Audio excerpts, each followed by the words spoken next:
guys ready? Yes. Yes.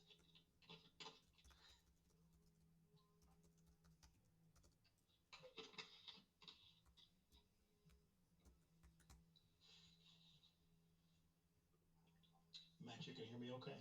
Yeah, I can hear you well. Okay.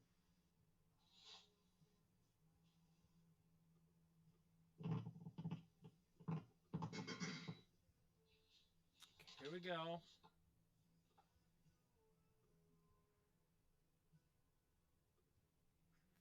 All right. So I think I assume we're on right now. Um, and I title it as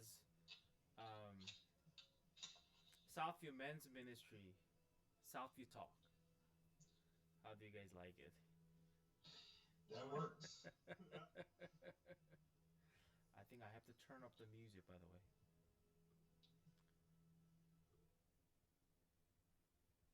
Okay. Um, so how are you guys? I'm I'm good. doing well. It's been a very nice Monday, and Well, I that's made it home before the snow started. So okay. Is it snowing a lot? I mean, I didn't see snow that much. yeah, it's snowing a lot of here in St. Paul. Okay.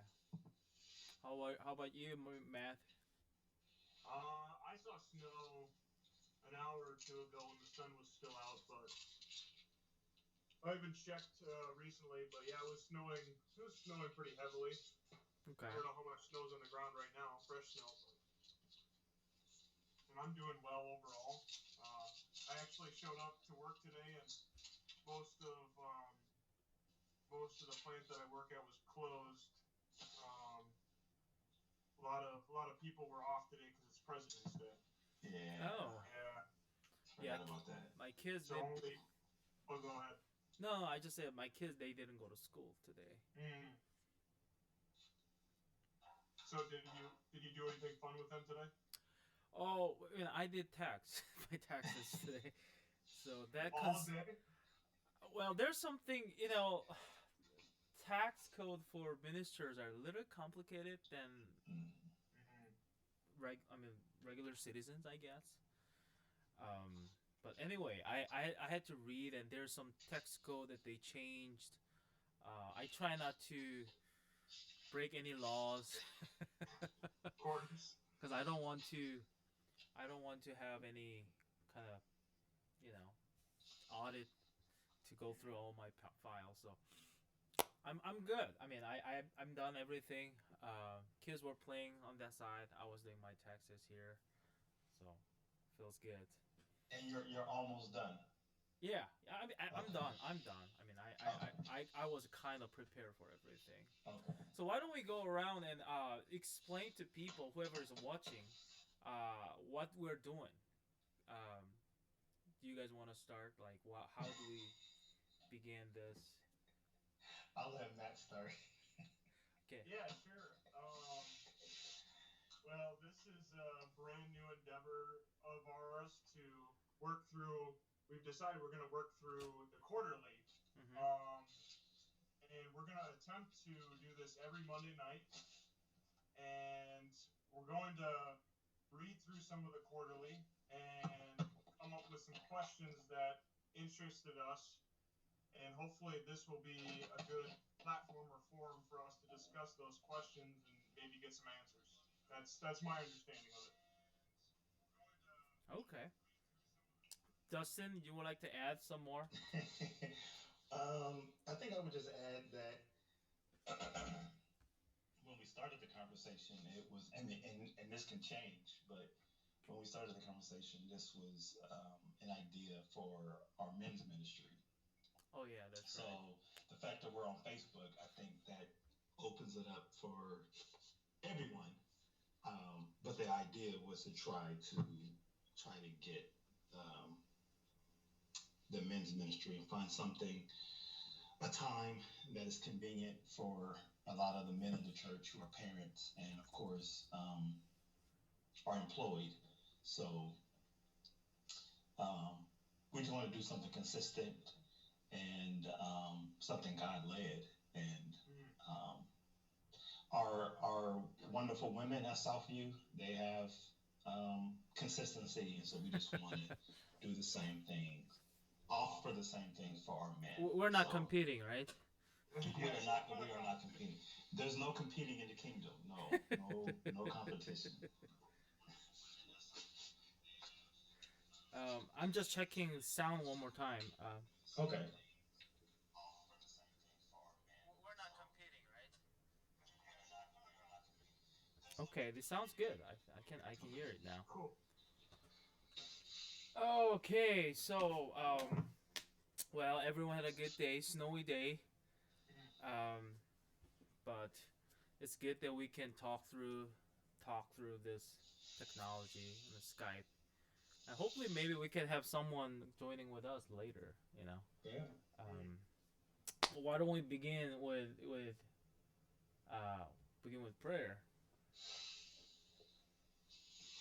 Dustin, do you want to pray? Open with us prayer. Sure.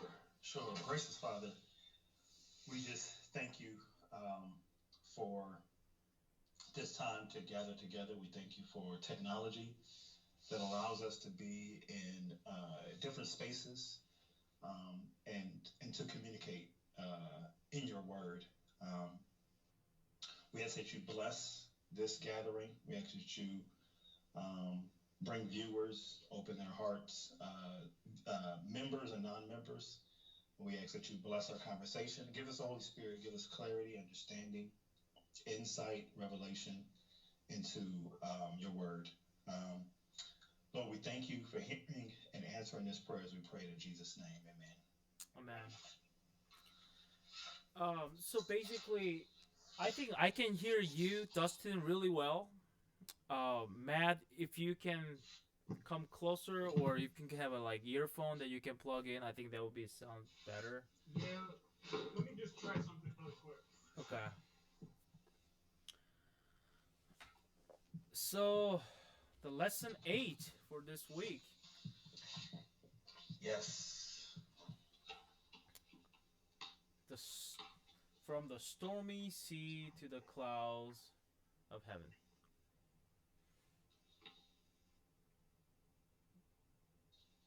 So I'm kind of curious. What's your impression when you read Book of Daniel? For me, it's I'm just thinking about my life.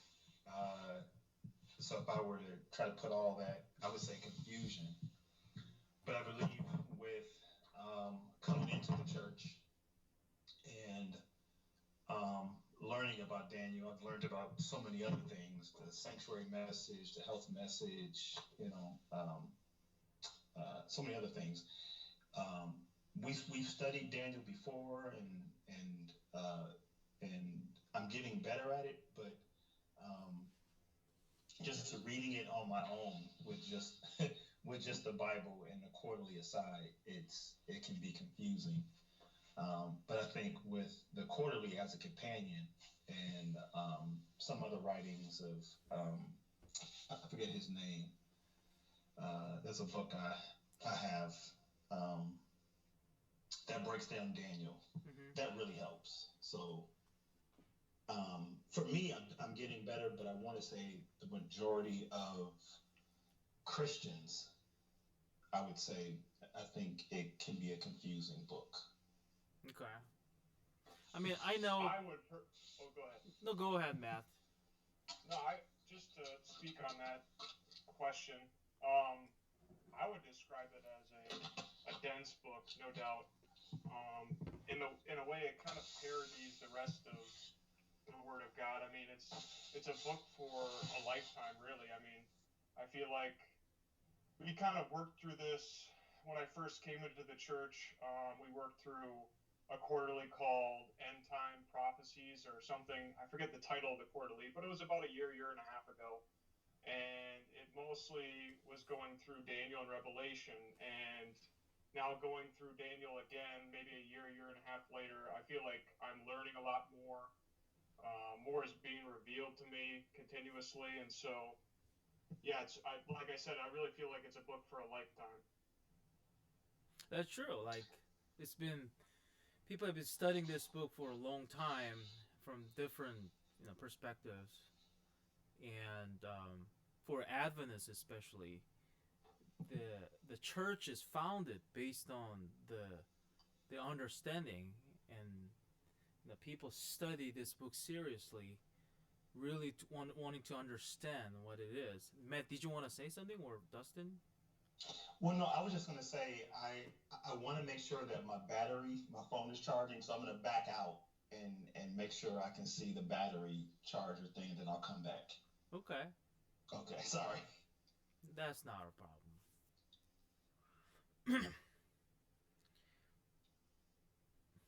But like you were saying, Pastor Sean, I mean, I feel like ever since I have entered the church, I've noticed that Daniel and other prophetic books like Revelation are a huge cornerstone of this particular denomination. Right. Very essential to what we as Adventists believe, essentially. Mm-hmm. And I think that gives us some kind of identity.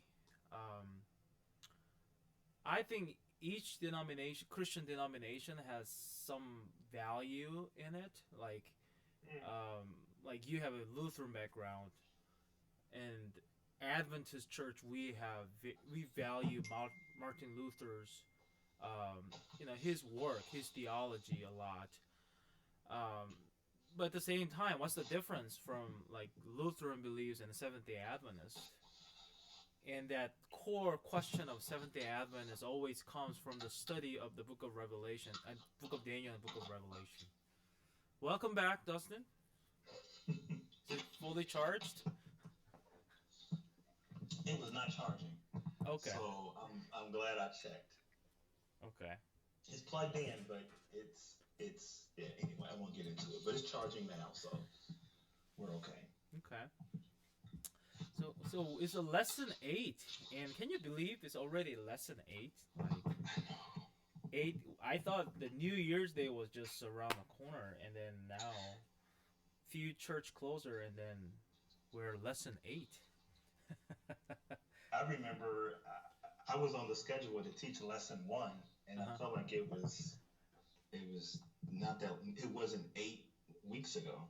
So time goes fast. So Daniel, this lesson, it talks about Daniel chapter 7. Matt, do you want to read that memory verse? Yeah, I can do that. So the memory verse is from Daniel chapter 7, verse 27. And this is from the New King James Version. Then the kingdom and dominion and the greatness of kingdoms under the whole heaven shall be given to the people, the saints of the Most High. His kingdom is an everlasting kingdom, and all dominions shall serve and obey him. Amen.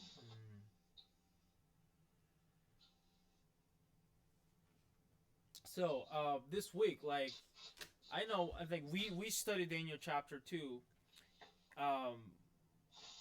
Maybe Dustin, you can give us some kind of snapshot of what was going on in Daniel chapter 2 in terms of vision that King Nebuchadnezzar had seen in his dream. Yes. Nebuchadnezzar had you want me to just summarize the chapter? Yeah, kind of summarize what was happening. Yeah. So Nebuchadnezzar had a dream.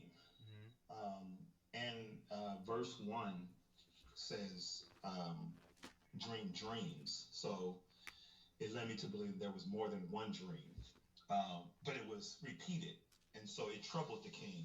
And he called for all the wise men, the magicians, astrologers, sorcerers, and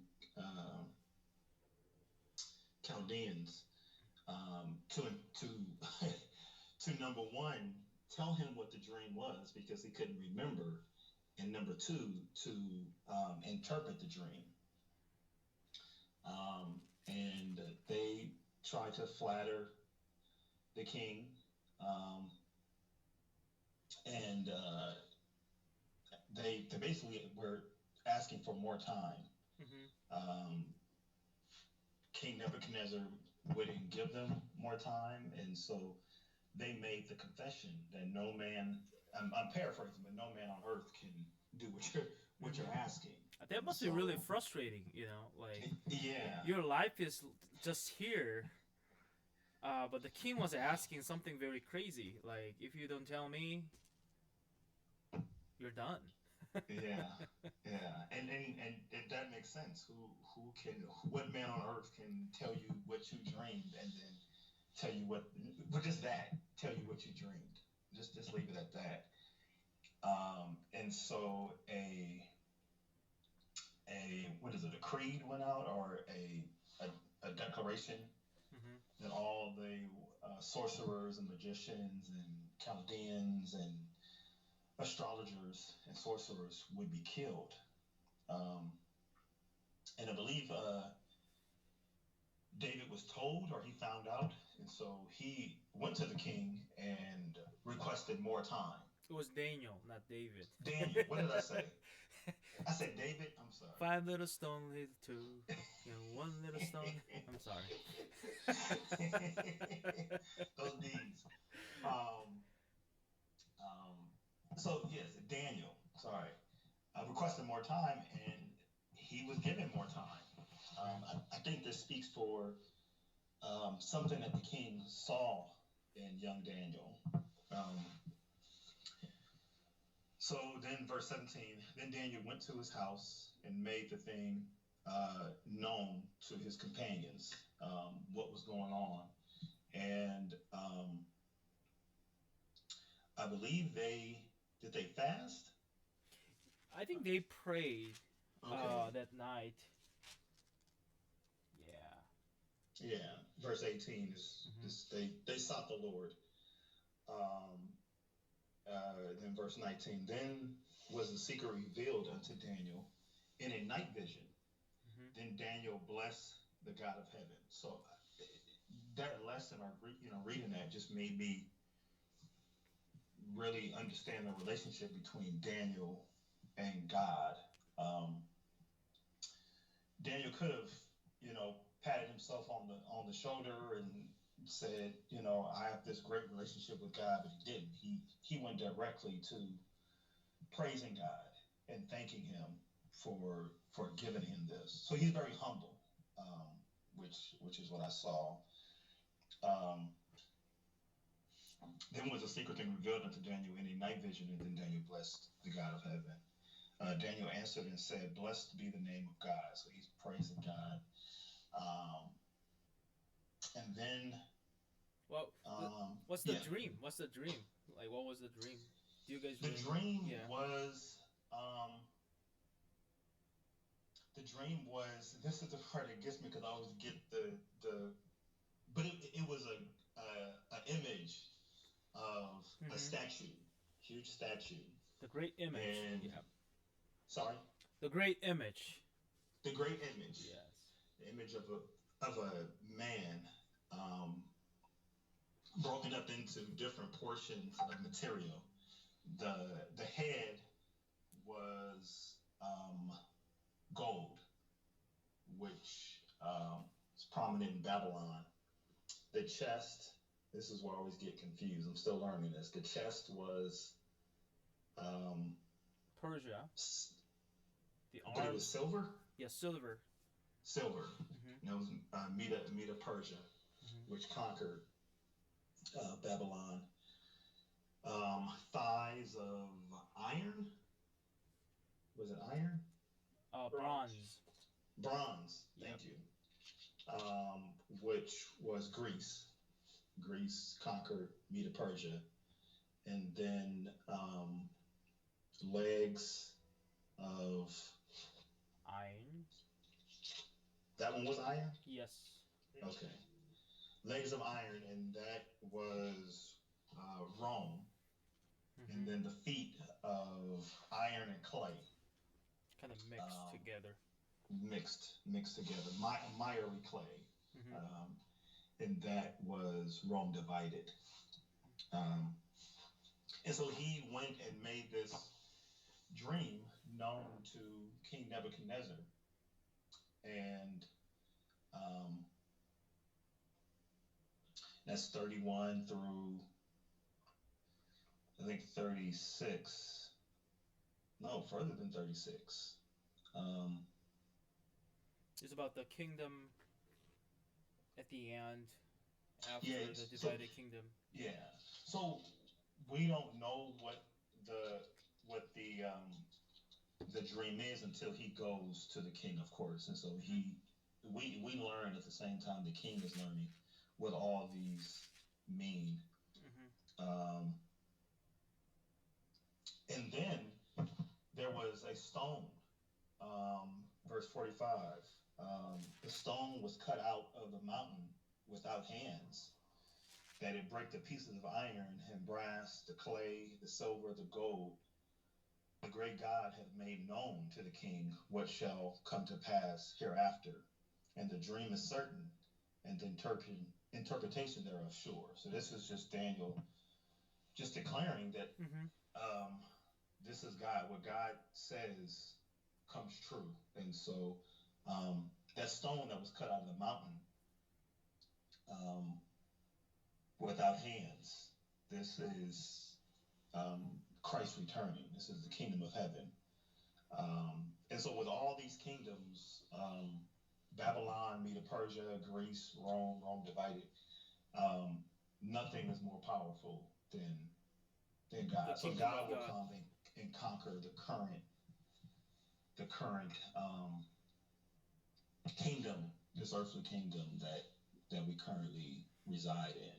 So basically, in the prophecies in the book of Daniel, Daniel chapter 2, this prophecy in Daniel chapter 2 covers almost entire history of human beings.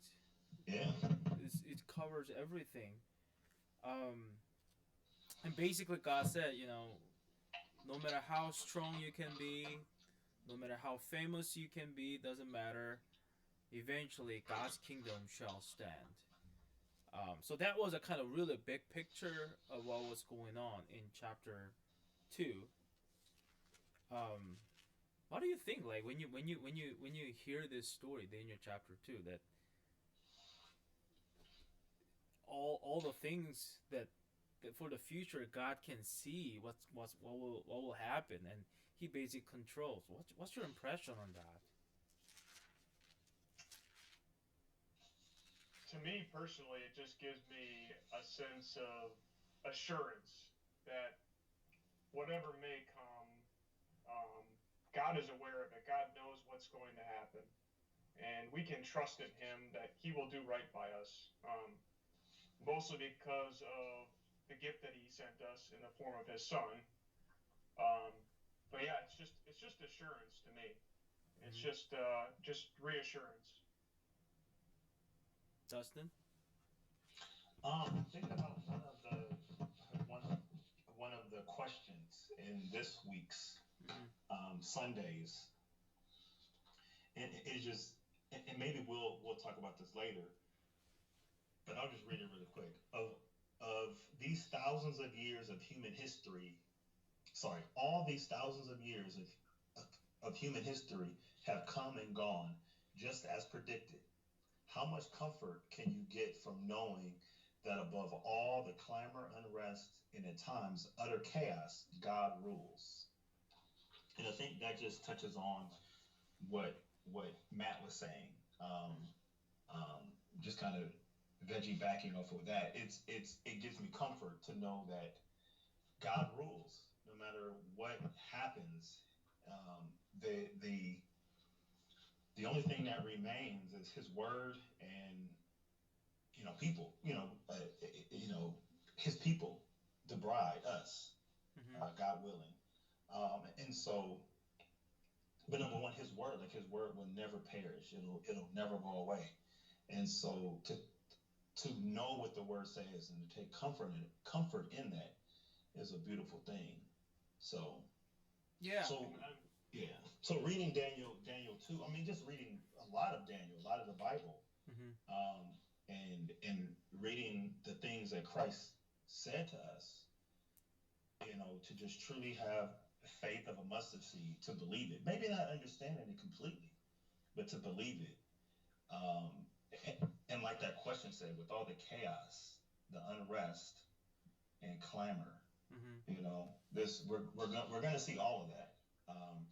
So we have to put our trust in something, and so I can't put my trust in myself or anybody else. So I put it in God.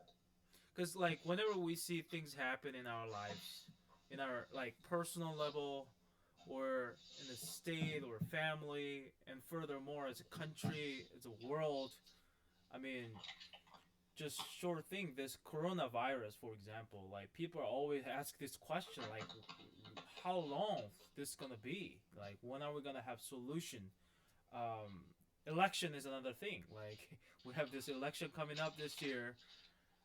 It's very interesting these days. Watching, whenever I go to gym, I do the same thing. I pick the treadmill between Fox News and CNN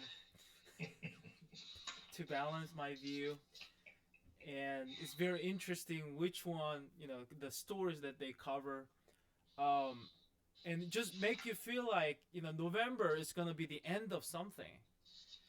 But reading the scripture and even personal level, like Matthew, you experienced last summer, like we have this unexpected thing happen in our lives, and the point is we don't want to just buck down in a one incident in a one moment, but our perspective goes eternal as we see that God is in control of everything, from like a long time ago in ancient like Middle East, when Babylon was there, but towards the end of the world. And I think that gives us, like, a lot of people try to think the Bible is all about predictions, like, try to work on the time, how many years. This kind of, you just want to make these predictions about what's going to happen. There are some aspects of it is because it's a prophecy, but the most important thing is who controls everything, the big picture of everything. So that kind of gives me, and the reason why I ask you to kind of summarize chapter 2 is because chapter 7 is more detailed. Chapter 2 is really brief, like image of gold, not image of gold, like golden head and the chest and thigh and the leg and the kingdom is just very brief. But chapter 7 goes more details of what's going to happen. Matt, did you want to say something? I think I saw you were trying to say something. No, no, I just turned to chapter 7 in my Bible, Daniel. So no, I don't have any comment as of right now. Okay. So chapter 7, it says, Daniel chapter 7, what is the essence of what Daniel is shown, and what's the vision about? Very broad question. If we cover this, I think we should be finish everything tonight and go sleep. Uh, what do you have to say on this question? What's your impression from reading chapter 7? I Yeah, it's a very broad, very broad question. And I didn't have enough lines, so I tried to make it brief. But I said the essence of what Daniel is shown is history in quotation marks, Mm-hmm. and that God will always reign. Um, I know there's so much more in there, but that's that's a summary. Mm-hmm.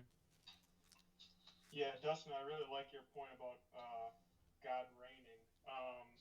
In chapter 7, verse 9, Daniel says, "As I looked, thrones were placed, and the Ancient of Days took his seat. His clothing was white as snow, and the hair of his head was pure wool. His throne was fiery flames, its wheels were burning fire. A stream of fire issued and came out from before him. 1,000 thousands served him, and 10,000 times 10,000 stood before him. The court sat in judgment, and the books were opened. So if that's not a king reigning right there, I don't know what other imagery could possibly, kind of convey that idea of a reigning king. I mean, that's some pretty awesome imagery. Hmm. It's it was the first year of Belshazzar, the king of Babylon, and we know that he's a kind of troubling guy towards the end of the history of Babylon. And can you imagine that Daniel saw the vision when King Nebuchadnezzar was on the throne, and now I believe he's a great grandson, or is it great grandson? Grandson. Grandson. Grandson is on the throne, and Daniel sees this downhill of the kingdom Babylon, and now he see like, yeah, the vision that I saw in chapter 2, it makes sense. It's happening. But at the same time, like what Matt just read in verse 9 through 10, especially I always like that image. The court was seated, and the books were opened. So here is a figure in the heaven, and it seems like everything is going, like, especially they must be hearing the rumors of, this new kingdom Persia coming up. They might, take over. They must have heard the vision that Daniel shared in chapter 2. And now Daniel is seeing, like, you know what? Maybe Babylon may go down like this, but there's a one who is in control, and he is seeing this fulfillment in his lifetime. And then now he sees this vision, and like Matt just pointed out, God is in control in the troubling time like this. And furthermore, I think I like that image. The books were open, and if you read further, the little horn, kind of troubling guy in the history, looks very troubling. But eventually, the message of chapter 7 says,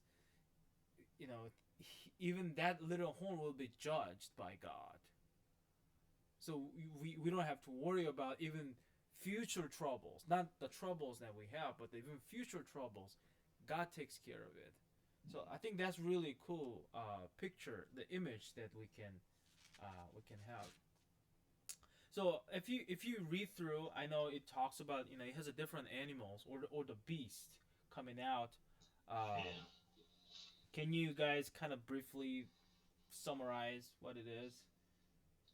It's pretty straightforward, basically based on the interpretation that Daniel saw. So my understanding of it is the essence of this vision is very similar to that of chapter 2's vision. There's multiple things going on. So in this vision, there is a lion with eagle's wings. Mm-hmm. There is a bear with, looks like, flesh in its mouth, ribs in its mouth. There's a leopard with 4 wings of a bird on its back. And then the last beast is, it's kind of hard to describe, but in my Bible it says, terrifying and dreadful and exceedingly strong. It had great iron teeth. It devoured and broke in pieces and stamped what was left with its feet. It was different from all the beasts that were before it. It had 10 horns. And that's from chapter 7, verse 7. Mm-hmm. And then in verse 8, it says, I considered the horns, and behold, there came up among them another horn, a little horn, before which 3 of the first horns were plucked up by the roots. And behold, in this horn were eyes like the eyes of a man, and a mouth speaking great things. Mm-hmm. So it's kind of, it's definitely outside of the context of anything we would probably see in the natural world, this beast. But again, it's very strong, powerful imagery. I always as I was reading this and I read some different books on this, it's very interesting that when Daniel explains the dream, vision that he saw, he always used the word like. Like, for example, um, verse 4, the first was like a lion. You see that? Like, in verse 5, like a bear. So what Daniel saw was not exactly lion, but it looks like lion. You see what I'm coming from? Like the bear looks like bear. It's not like real bear, but like bear kind of image, or like third one, same thing in verse 6 is a like a leopard. So like what I'm trying to say is what Daniel saw was is beyond his what he can describe. It's not like exact like description of what he saw. It was like it was very overwhelming scene. Like like all, in the he was looking at this ocean and all these animals like walking out, and he saw them as a kind of he knew there's something very important meaning comes with it, but he wasn't able to find the exact description of what it is. He was just saying it looked like lion has something. And of course we don't see lions with with the eagle's wings. So like he's trying to describe what it is. I think that's something a lot of people try to when we read this prophecy vision, it is important for us to remember that there's a lot of symbolic meaning goes with it, but we shouldn't be really bogged down by the details of the description he saw, because that might deviate us from the intention of the vision. Like sometimes we see people trying to explain what does that really mean by having eagle's wing and spend 2 hours to explain what it is. I mean, yeah, details are important, but we may get lost if we are just try to zero into one little detail and try to dig out eternity out of it. But yeah, that's a kind of my point on chapter 7. Are we going to cover everything, or Sunday or Monday? I'm just curious because it's been already 40 minutes. I feel like it's been a pretty productive first chat for us, honestly. Okay. I guess I don't know how you guys feel about it, but I can continue on for a few more minutes. Okay. Yeah, I'm good. I'm just asking. Because the original idea was we will cover everything, but seems like it's gonna take very long. I think there's a fundamental problem of having Sabbath school within an hour. It's not realistic. Yeah. Maybe we should start church early. I don't know how many people will be happy about it. I think we should just, in general, corporately and individually, just try to dedicate more time to reading through the Word. So yeah, I mean, like if that means extending Sabbath school, then I'm all for it. Yeah. So where are we right now? So we said, Daniel chapter 2, it was more general description of the kingdoms. If you go to Daniel chapter 7, actually Daniel in verse 15. So from verse 1 through 14, these verses are talking about, Daniel was trying to describe the vision that he saw. From 15 is the interpretation, right? Like Daniel, in verse 15, Daniel was grieved in my spirit with my body, and the vision of my head troubled me. I came near to one of those who stood by and asked him the truth of this. So he told me and made known to me the interpretation of these things, right? So like here we have the interpretation of what he saw of those 4 beasts, the little horn, the ancient of days, and the very last. Seems like it really zero. I mean, the each animal's description gives more kind of character of each kingdom, right? Um, if you read the commentaries on those, like Babylon was described a lot in the history as a lion, and they were always talking about this museum in Berlin in Germany. That if you go there, they have this Ishtar Gate. They excavated from Babylon, like archaeologists. They put the wall back in the museum, and it's all over lion's image over it. So historically, Babylon, they kind of say, the the image of lion is something that really fits their character. Um, Leopard, for example, the next kingdom, no, bear, not leopard. Bear, it describes Middle Persia, and it has a three ribs, little bit unbalanced, and people try to think that there are three kingdoms and Middle Persia conquered. It was a little bit of an unbalanced political climate between Persia and Media. So that kind of describes it. Persia started really well, and eventually it was conquered by this famous guy, Alexander the Great. And he was fast. If you remember the history books, like he was fast. Like he was young.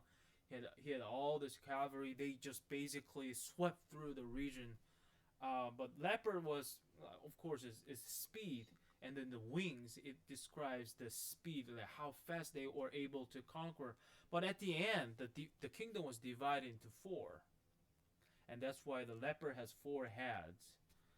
And then the kingdom or this region was divided into four, and Roman Empire was the next one, and they were pretty strong. And I was kind of mentioned about it last Sabbath in my sermon, that they were expanding to everywhere, basically made the Mediterranean Sea as a kind of lake for themselves within their territory. So Northern Africa, Middle East, entire Europe, except the German region, and then part of England was a part of their kingdom. And so they were very strong, known for their system, the strong military. But that kingdom was divided, right, into two and eventually into 10. But it seems like Daniel chapter 7 gives a lot of attention to one character in this chapter. What do you think? Where do you think that Daniel chapter 7 really try to give us some highlights of what it is? Yeah, it's that dreadful beast. Yeah. The dreadful beast that would be the fourth beast.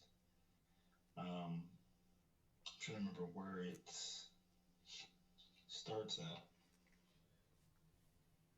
So it starts Verse 7, with verse 7, and then his interpretation was given in verse 19.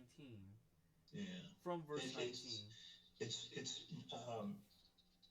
defined as King James says dreadful and terrible. So the first three, like you mentioned, Pastor, was like, and this one, Daniel had no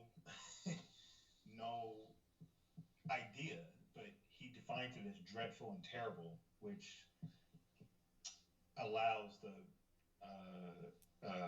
what am I thinking of? The imagination to kind of lead you, but it's strong, exceedingly strong, is what verse 7 says. So that stuck out to me. And what about after the terrifying beast?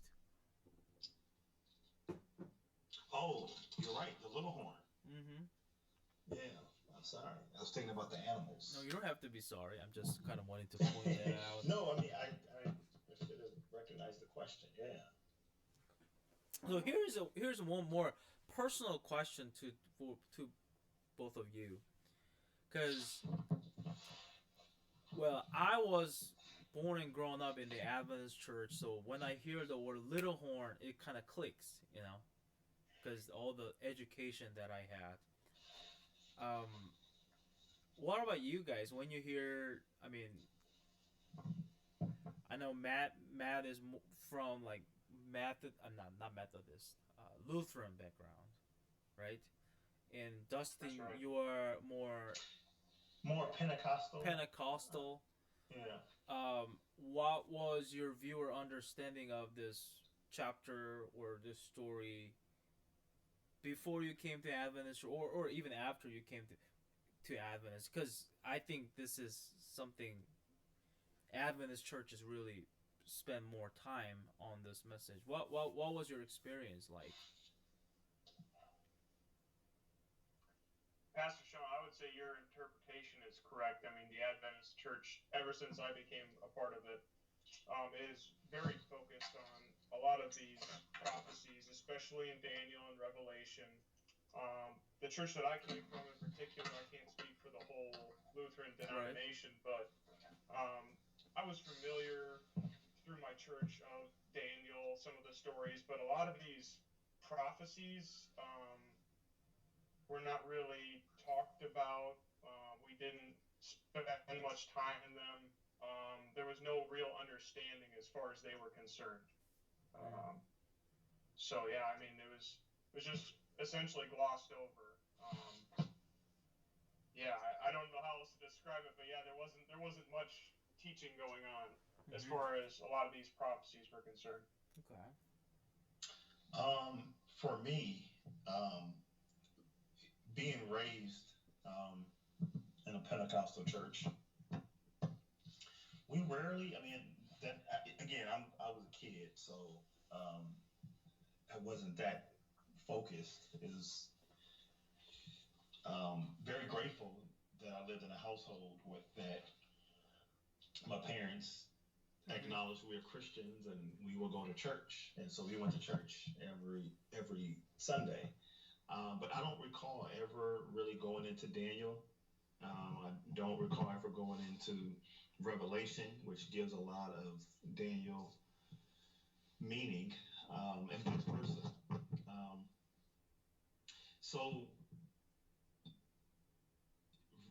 reading this, hearing about the little horn, with a lot of things in the Bible, is just like like when you're reading Genesis or these early books, and we see these names, and we tend to just skip over them because we don't think that there's significance, and so and so begat so and so, and so and so begat so and so. It's like you just gloss over it, and I think that's it's we know that Daniel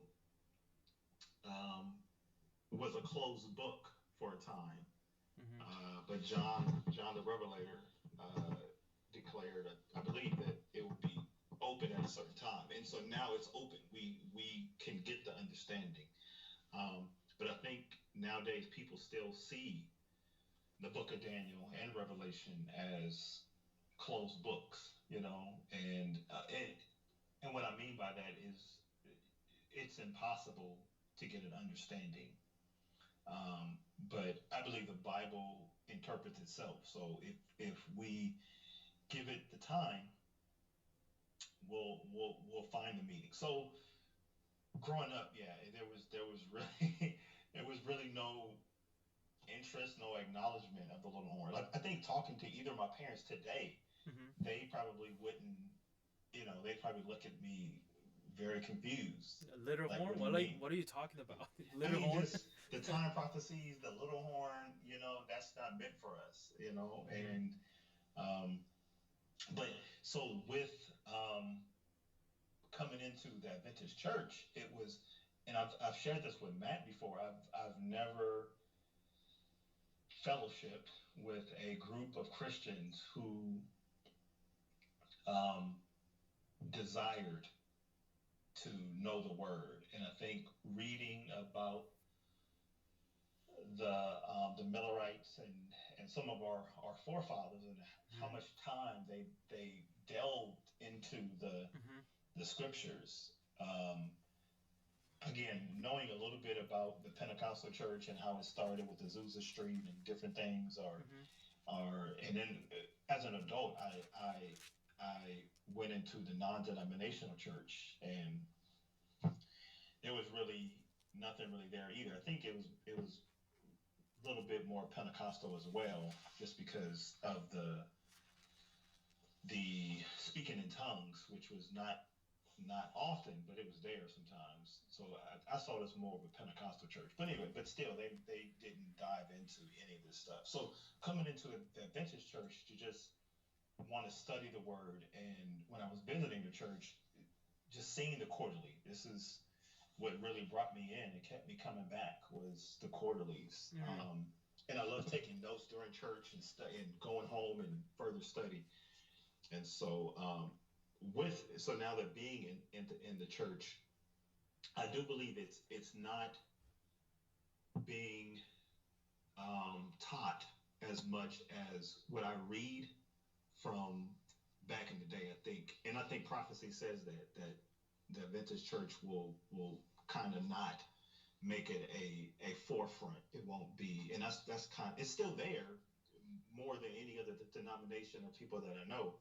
But I do run into people who don't know some of the cores of the Adventist beliefs. I was looking at the back of the quarterly, and it has the 28 Mm-hmm. principles, and so Beliefs, yeah. and I'm still learning those. But I've had conversations with people who don't, third generation who don't know those. So I think we can do better, but it's still better than the churches that I went to previously. So Okay. It's just interesting. We're going to this summer. We're going to Korea, right? So I was like, okay, maybe I should practice my Korean by reading Korean books. So I've been reading Ellen White Korean translation of Patriarchs and Prophets, and in chapter 3, it talks about the temptation and the fall. And this is not English, so I'm trying to translate what it says in Korean to English. But basically, it says this: we all have to study and put our efforts to understand the truth. So it was not she was not really saying that you have the truth. That's not the finish, the period. It was basically saying we always have to make our effort. We always have to try our best to reach to understand the truth. And the next sentence says, um, all the words that God has given us, God's words, is to give us some caution and also try to give us some lessons for better understanding. So it's kind of cool that I can still read Korean. But anyways, that is cool. but to me, it just make me feel like I think we're trying to understand more. For example, the beast, all the beasts in Daniel chapter 7, and the fourth beast, which is kind of terrifying beast, and afterwards it says in verse, where's the verse?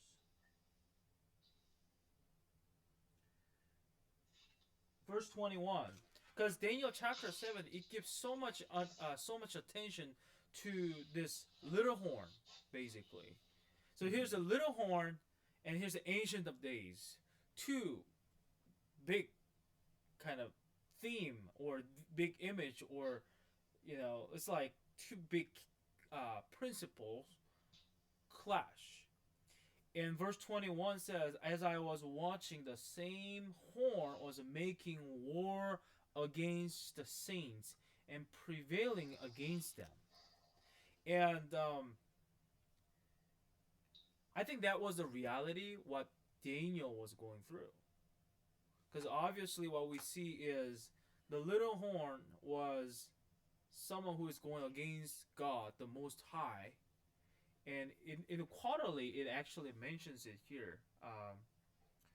In the second paragraph after the question, says, Daniel sees this other horn making war against the saints.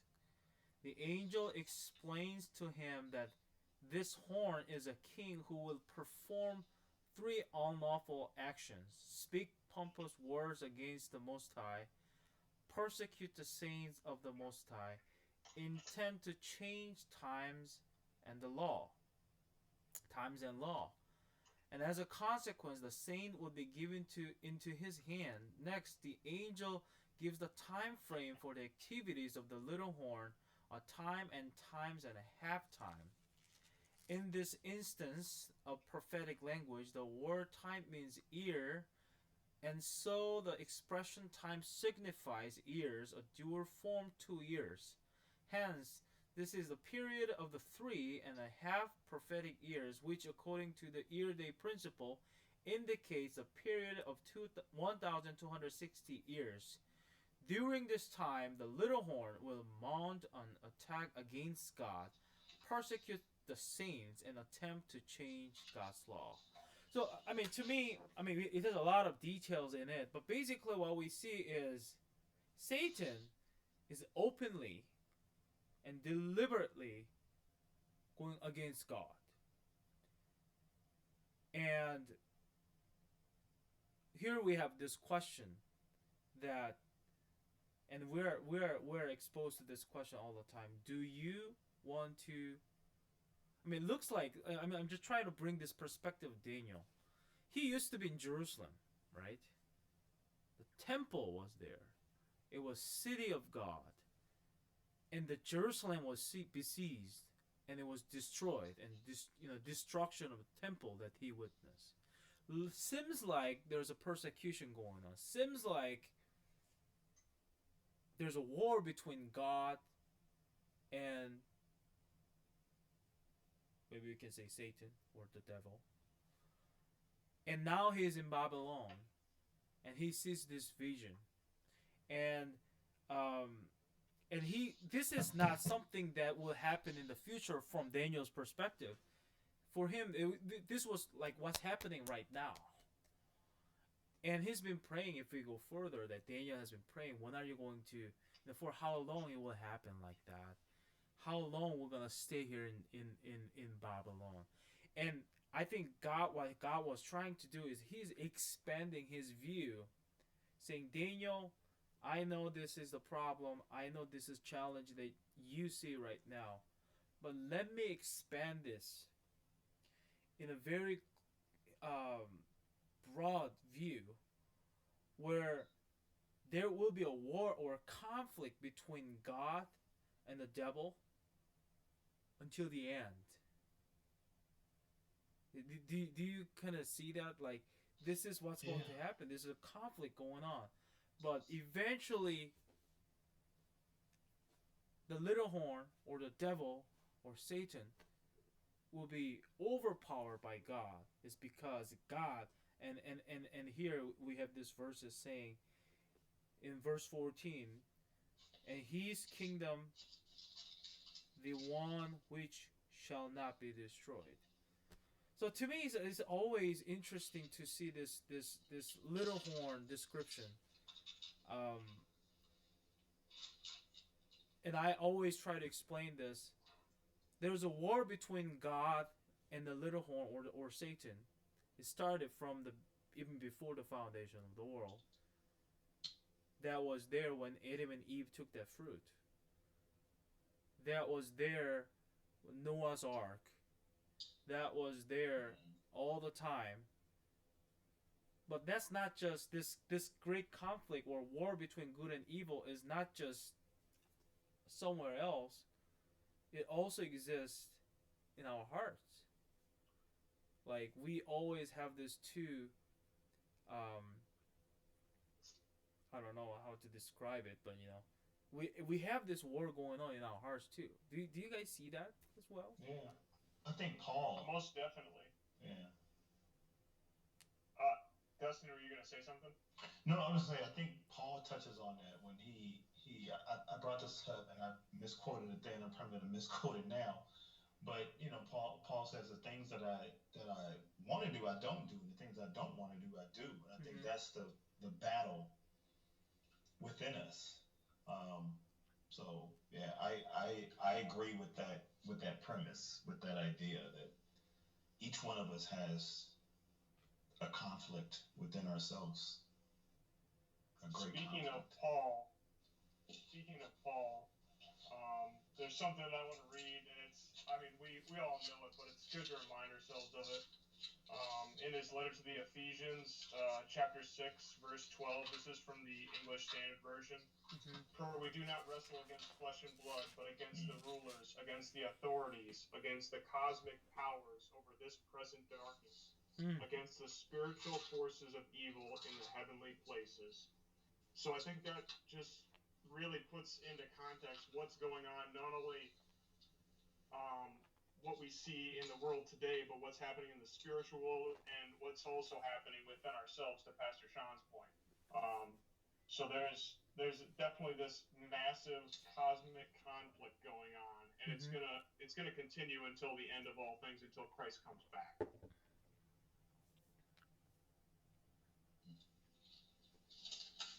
I like Daniel 7, Pastor, you read 21, and I like how 22 starts. So the last three words of verse 21 says, prevailed. Well, I'll just read more of it. So 21, I beheld, and the same horn made war with the saints, and prevailed against them. And then the first word in 22 says until. And I really like that. So that just means for the existence of time until Christ returns. There's an end of this evil. There's an end to it. End of this evil. And it's that's the only thing that's getting ended is the Ancient of Days. So 22, until the Ancient of Days came and judgment was given to the saints of the Most High, and the time came that the saints possessed the kingdom. So that word until, I'm actually going to underline that. But that's I just underlined that too. You know, I always read through. I never thought about there's a word until there, and I like that a lot, Dustin. Thanks. Maybe sometime in the future I'm gonna preach sermon about it. Amen. And Amen. I will credit you for that, but you know, it's just that's the Holy Spirit. That's what I mean. But it's just awesome to see that word, you know, until God is still there. I think that gives us hope as well. Like maybe we have that little horn moment going on in our lives, but it's not gonna be forever. You know, there's always that word that you just mentioned, like until the moment when Ancient of Days, where God intervened and He takes on. I think that will be a moment that we always want to wait. And that's the one thing that we have to understand about like being a Seventh-day Adventist, that we believe in this imminent return of Christ. Like He can come back anytime. We don't know when. We don't want to predict. We don't want to calculate the dates. But the thing is, we see this world where we're in is full of troubles. But eventually, God will prevail, and His kingdom shall stand. And there's an urgency there, and we just don't know when. But when He comes, that will be the moment of triumphing for all of us. So yeah, that's a good insight. Thanks for pointing out that word. I think about the Gospels where Jesus compares it to birth pains, you know, and so the woman, as men, we can't relate to this, but those pains are something else, you know. We would never understand it, but it's something about when the baby comes, it turns to joy, and I think that's as Christ was saying, that's life. Like it's gonna be, you know, tumultuous. It's gonna be, you know, difficult and hard, but joy comes in the morning, you know. Amen. So like it's gonna come. It's things will change, and the more we meditate on His Word, the more we realize that, and we don't focus on the elections and you know the things that we see, you know, that that stone that is carved out of the mountain by non-human hands, it's on its way. And so I think that's what we should be focused on. Every known kingdom, earthly kingdom, um, is pointless. So, Did you want to say something, Matt? I really have nothing to add as of right now.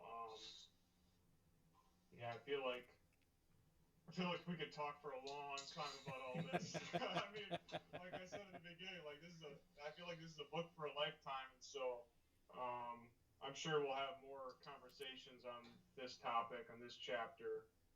Um, but yeah, I think this was a good experience overall. I feel really good about this. I want to thank you guys for being a part of this. That's well. It's the first day, and we've been doing really well. So this is awesome experience. I just want to point out a few things. I mean, I think we have a quarterly. We can go through and read and learn a lot of it. Verse 24, 25. We have a lot of historical interpretation about it. Verse 25. I kind of read through that paragraph here and from the quarterly. It's just interesting that we Seventh Day Adventists we interpret this verse in a very specific way from the historical point, and I have nothing against my Catholic friends. I have a lot of Catholic friends. Just be honest. I have one of the chaplains here in the police department. He's also he's a deacon of the Catholic Church, and I respect them. They're very sincere people. We're not talking about the people at this point, but we're talking about the system of beliefs in the history, especially in the medieval period. And it's kind of interesting, after Vatican II, the way Catholic Church goes with the Pope, and what we see these days on the news, that Pope Francis is a kind of interesting guy. But from the system itself, they did exactly what this was describing. Persecuting people, try to believe what they want to believe. They changed the changing times in the law, and we know that by the historical account that the Catholic Church was the one who changed the Sabbath, the day of worship, from Saturday to first day of the week. If you see the Ten Commandments, there's an easy thing that we can see that there's some changes in the Ten Commandments. And whenever I explain to people about the Ten Commandments, is this notion that entire Bible is basically inspired Word of God, right? But the Ten Commandments is different. This is not inspired Word of God. This is direct words from God. His right? finger. And his finger, literally, Dwight Nelson at Andrews University, he preached one sermon about this, and he said, it was just interesting. He said, like, can you imagine Moses witnessing God writing the Ten Commandments on the tablet with his finger? Like, I don't know how it would look like. Just cursive. But it's very serious, it's very serious still, but try to change the law and times and try to prevail. And yeah, we have really good interpretation of, the for a time and times and a half time about this timeline of the prophecy. But I think we can read through what it is.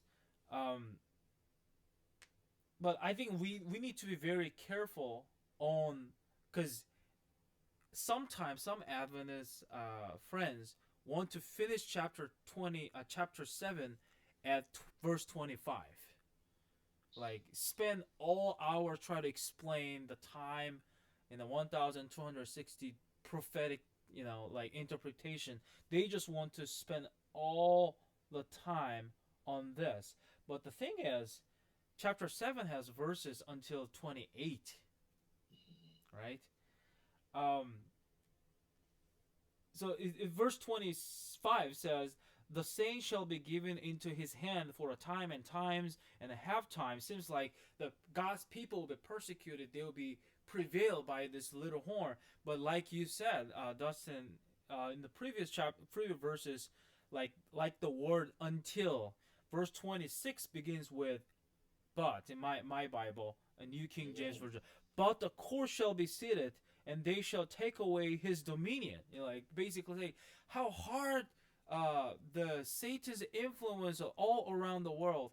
Eventually, God will come and he will take away his dominion and consume to destroy it forever.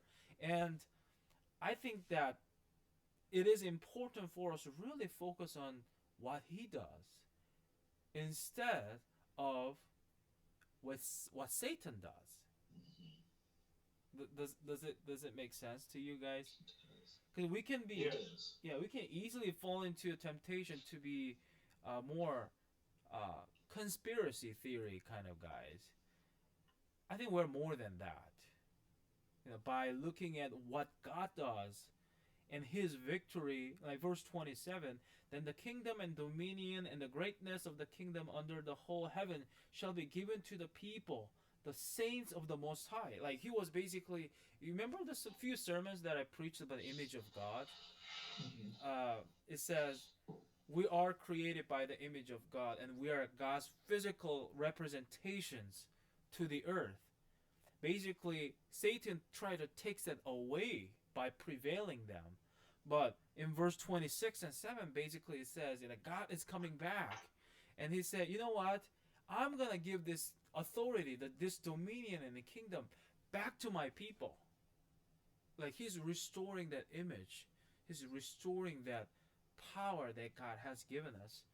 So I think that's really good news for all of us to remember that God is someone who will restore us back to in his image, and we will be back into the position where we are the physical representation of God. So yeah, that's my take on those verses. We're not going into too much details of the historical interpretation, but I think everyone can read the commentaries and Sabbath School Quarterly to get the details. Just one thing. I just want to emphasize the first part of 27 and the kingdom. I'm reading King James, and the kingdom and dominion and the greatness of heaven. And the greatness of the kingdom under the whole heaven shall be given to the people of the saints of the Most High. So like you were saying that he's gonna give us this reward, but it's the greatness of the kingdom under the whole heaven. So I can't even comprehend that, but that's the reward. So yeah, I mean I've read that before, but it like the word until, it's like that's really sticking out to me. That's very humbling. Yeah. And he would give us. And it says this: his kingdom is everlasting kingdom, and shall all dominion shall serve and obey him. And to me, it's just like, man, this is awesome. It's just like he saw Babylon is going down, Middle Persia is coming along, but for Daniel's perspective, hey, I mean those kingdoms must be like great kingdoms, but for Daniel's like, Babylon, Middle Persia, yeah, they will come and they will go. But I am receiving this power and authority and dominion from God, and the kingdom that Daniel and all the saints will receive shall be there for, it's an everlasting kingdom. So I think that really stretch out our perspective to eternity. It's not like, election this year matters, and everyone is kind of thinking. I mean, to me, just looking at the primary of the Democrats is just another drama to me. And what's happening in the White House is more drama. I just cannot wrap around my head. But the point is, this is not it. 2020. Fox or CNN always saying this is going to be something very significant. Could be, but from the perspective of eternal kingdom, it's just small little thing. And all people come to me, both sides, like they are so anxious. Like, what if Trump is gonna be reelected? Like they have these great worries. On the other side, people are like, what if Trump lose control over to the Democrats? And I always say, you know what? Daniel was at the court, and he was with King Nebuchadnezzar. I don't know for how many years, but he was okay with that. We should be okay with it. Whoever goes to the White House. That's a good point. I think Daniel saw the gold of Babylon. He saw but when I was kind of reading chapter 2, and it was saying that he was given the vision and then he praised God. That we can go deeper into that, because it's what he was shown was this timeline, and again, just thinking about like humbling. That's very humbling to know that God would give him that information. He would make him that resource or the conduit to King Nebuchadnezzar. But I think it's when we look at things like earthly things. There was a book I read years ago called The Treasure Principle by Randy Alcorn, and he gave quite a few analogies or pictures, and one he said was, you never see a U-Haul behind a hearse. Like, you can't take this with you.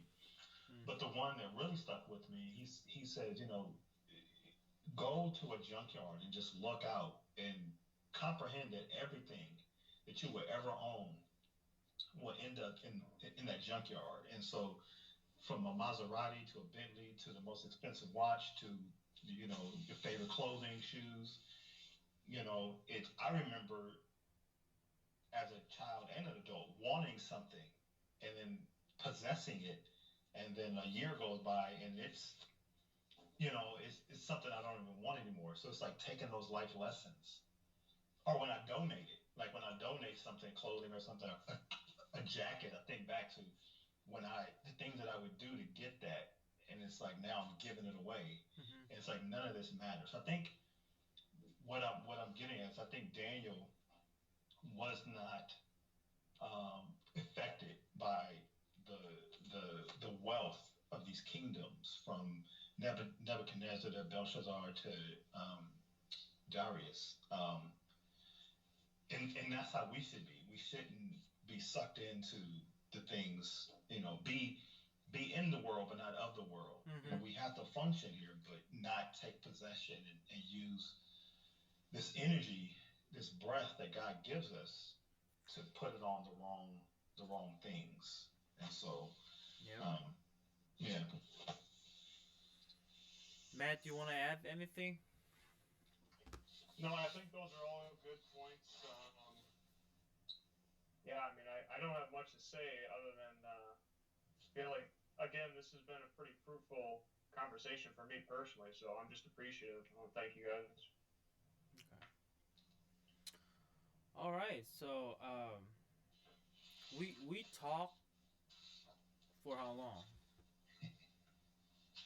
I can't see my clock.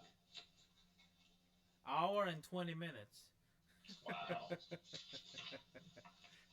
And we got through Monday.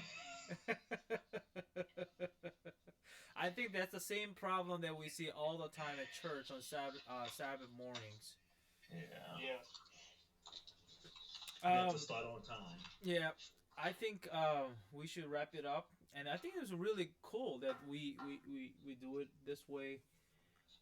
Those of you who are watching, I don't know where. I mean, you can say hi. I can see it. We have Lynette say a few things. Amanda was watching. I see all these different names who've been watching.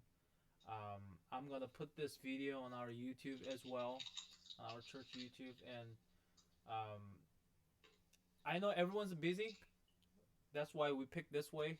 That we will talk over the Skype, and well, maybe hopefully we can have another kind of guest um, next week. We wanted to have Isaiah, but I didn't get his ID, Skype ID. But maybe we can recruit someone. Maybe I should speak to Scott because he has Skype ID. It would be cool to have, or we can have Marty Wood. He just kind of signed in here. Um, but anyways, we will do it next time again. Monday 7 o'clock, right? Yeah. I'm sorry, That I, works. I was totally caught up with my taxes today, but um, next next Monday 7 o'clock we'll start, and hopefully we'll talk more fun things based on the quarterly that we have. Matthew, do you wanna close us with prayer? Yeah, I can do that. Bow our heads, please.